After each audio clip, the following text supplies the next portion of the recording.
ఏలూరు జిల్లా పెదవేగి మండలంలో ఉన్న శ్రీ రాట్నాలమ్మ తల్లి గుడి మీలో ఎంతమందికి తెలుసు? ఈ అమ్మవారి పూర్తి కథ మీకు తెలుసా? వేంగి సామ్రాజ్య రక్షకురాలు 5వ శతాబ్దం పూర్వం ఈ ప్రాంతంలో ప్రసిద్ధి వేంగి రాజుల పరిపాలనలో ఉండేది.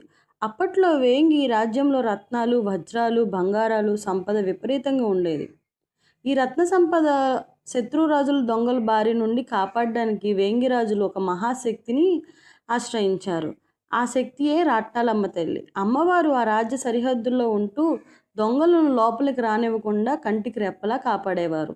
రాజ్యంలో ఉన్న రత్నాలను ఎలాగైనా దొంగలించుకోవాలని కొందరు దొంగలు ఒక దుష్ట మాంత్రికుణ్ణి ఆశ్రయించారు.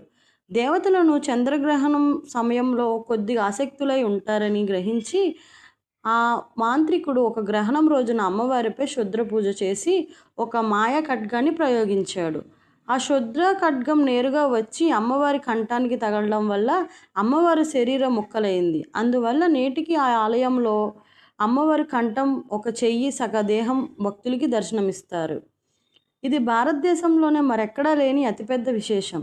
శరీరం ముక్కలైనా సరే అమ్మవారిని కోపాగ్నితో విరుచుకుపడి తన రక్తం నుండి అగ్నిని పుట్టించి ఆ రత్నాలను దొంగలించడానికి వచ్చిన దొంగలను, ఆ క్షుద్ర మాంత్రికుడిని అక్కడికక్కడే కాల్చి బూడిద చేశారు.